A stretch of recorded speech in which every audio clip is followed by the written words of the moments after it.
स्वाभिमानी शेतकरी संघटनेकडून शेतकऱ्यांच्या विविध प्रश्नावरती खरं तर जिल्हा उपनिबंधकाच्या दालनामध्ये स्वाभिमानीकडून ठिय्या आंदोलन करण्यात येत आहे। साधारण 1 तासापासून जिल्हा उपनिबंधकांच्या अधिकाऱ्यांच्या दालनात स्वाभिमानीकडून ठाण मांडून या ठिकाणी आंदोलन करण्यात येते। खरं तर शेतकऱ्यांचे अनेक प्रश्न आहेत बँकेसंदर्भात, त्या मागण्या पूर्ण होत नसल्यामुळे स्वाभिमानीकडून या ठिकाणी जोरदारपणे अधिकाऱ्यांच्या दालनात या ठिकाणी घोषणाबाजी करण्यात येते। स्वाभिमानीचे जिल्हा प्रमुख किशोर ढगे आपल्यासोबत आहे, आपण त्यांच्यासोबत बातचीत करूया। बहुत तासभर झाला उपनिबंधकांच्या दालनात बसले, काय नेमकी समस्या आहे? आम्ही 12 वाजल्यापासून इथं बसलेलो आहोत। मध्यवर्ती बँकेने या शेतकऱ्यांच्या नावानं कर्ज दिलेलं होतं, 5-5 लाखाचं कर्ज दिलेलं होतं। मात्र यांना फक्त 2.5 लाख शेतकऱ्याला दिलेत आणि यांच्या गॅरंटरचा आणि यांचे खात्याला होल्ड मारलेले आहेत। या खात्यामध्ये PM किसानचे पैसे आहेत, लाडक्या बहिणीचे आहेत, दुष्काळी अनुदान आहे, पीक विमा आहे, अशा पद्धतीचे सगळे अनुदान याच्यामध्ये आलेले आहेत, घरकुलाचे पैसे आलेले आहेत। सरकार मुख्यमंत्री ओरडू सांगतंय की याला तुम्ही अनुदानाला कुठलाही होल्ड लावू नका, परंतु इथला मगरूर MD यानं होल्ड लावलेलं आहे आणि शेतकऱ्याला मेटाकुटीला आणलेलं आहे। आता ढग पाऊस पडायला लागलेला आहे, पेरणीची चाहूल लागलेली आहे। अशा परिस्थितीमध्ये खत भेटणं, बी भेटणं आणि शेतकऱ्याकडे पैसे सुद्धा नाहीत। शेतकरी या कार्यालयामध्ये वारंवार चक्रा मारायलेत, परंतु कुठलाही रिस्पॉन्स इथून भेटणं, बँक द्यायला तयार नाही। म्हणून स्वाभिमानी शेतकरी संघटना आज या सगळ्या शेतकऱ्याला घेऊन इथं बसलेलो आहोत। जोपर्यंत पैसे आम्हाला हातात मिळणार नाहीत तोपर्यंत आम्ही इथून उठणार नाही। जिल्हा उपनिबंधक या ठिकाणी बसलेले आहेत अधिकारी, नेमकं काय बोलणं झालं तुमचं आणि घोडं कशामध्ये अडलेलं आहे? समाधान झालं नाही का अद्याप तुमचं? अद्याप आमचं समाधान झालेलं नाही। MD जे मध्यवर्ती बँकेचे आहेत ते उडवाउडीचे उत्तर देत आहेत।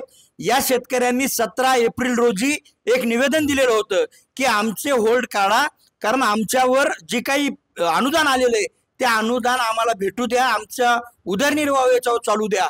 परंतु यांनी ते ऐकलं नाही आणि बँकेनं सहकार्य केलं नाही। म्हणून रामेश्वर दुधाटे या नावाच्या शेतकऱ्यानं 15 दिवसापूर्वी विषारी औषध घेऊन आत्महत्या केली। त्याचं पाप या कार्यालय आणि मध्यवर्ती बँकेच्या MD वर जाते आणि त्यामुळं जोपर्यंत आम्ही आमचे होल्ड निघणार नाहीत तोपर्यंत आम्ही हे कार्यालय सोडणार नाही। मुख्यमंत्री देवेंद्र फडणवीस यांनी काल सक्तीच्या सूचना दिलेल्या आहेत बँकांना की शेतकऱ्यांची खरीपच्या तोंडावर अडवणूक करू नका। मुख्यमंत्र्यांच्या आदेशाला खिराची टोपली दाखवण्याचा प्रयत्न आहेत का बँकांकडून? मुख्यमंत्री एकीकडून ओरडू सांगतायत बेंबीच्या डेटापासून की होल्ड करू नका, परंतु या बँका केळाची टोपली त्या मुख्यमंत्र्याच्या आदेशाला दाखवत आहेत। त्याला जुमानत नाहीत, त्याला चिल्लर समजायलेत। खरं तर राज्याचा मुख्यमंत्र्याला चिल्लर समजून शेतकऱ्याचं अडवणूक एक प्रकारची या बँका करत आहेत।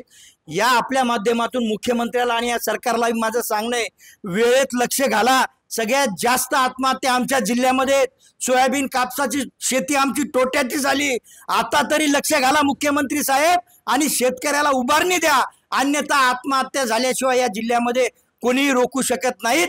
आमच्या बँकेचे होल्ड काढा, नव्यानं आमचे जे कर्ज आहेत त्याला पुनर्गठन करा, नव्यानं पीक कर्ज देऊन पेरणीसाठी पैसे आमच्या हातात द्या, अशा आमच्या मागण्या आहेत। 1.5 तास झाला, समाधान झालं नाही, मग आता दिवसभर काय पुढं? नाही, आम्ही इथून उठणार नाही। रात्र होऊ, 2 दिवस होऊ, 3 दिवस होऊ, इथून आम्ही हलणार नाही। पैसे भेटल्याशिवाय इथून जर तसे गेलो तर हे शेतकरी मला माहित आहे विषारी औषध घेऊन आपली जीवनयात्रा संपवतील, मरता व क्या नाही करता, कारण हे सगळे मेटाकुटीला आलेले। बँकेचं काय म्हणणं आहे? बँकेचं म्हणणं आहे की तुम्हाला रिन्यूअल्स करावं लागेल, आम्ही कुठलंही हे मान्य करायला तयार नाहीत, अशी उडवाउडीची उत्तर बँक MD देत आहेत। त्यामुळं आम्ही इथून उठणार नाही। तर किशोर ढगे होते, स्वाभिमानी जिल्हा प्रमुख, DDR कार्यालयात ठाण मांडून या ठिकाणी ते बसलेले आहेत। शेतकऱ्यांची अडवणूक बँकांकडून होत असल्याचं या ठिकाणी त्यांचा आरोप आहे। कालच मुख्यमंत्री देवेंद्र फडणवीस यांनी शेतकऱ्यांची अडवणूक खरीपच्या तोंडावर करू नका असं स्पष्ट सूचना बँकांना दिल्या होत्या। मात्र परभणीत मुख्यमंत्री यांच्या आदेशाला खरं तर डावलण्यात येत असल्याचं या ठिकाणी तुर्तास दिसून येते। कॅमेरा पर्सन सय्यद खिजरसह नजीर खान, TV9 मराठी, परभणी।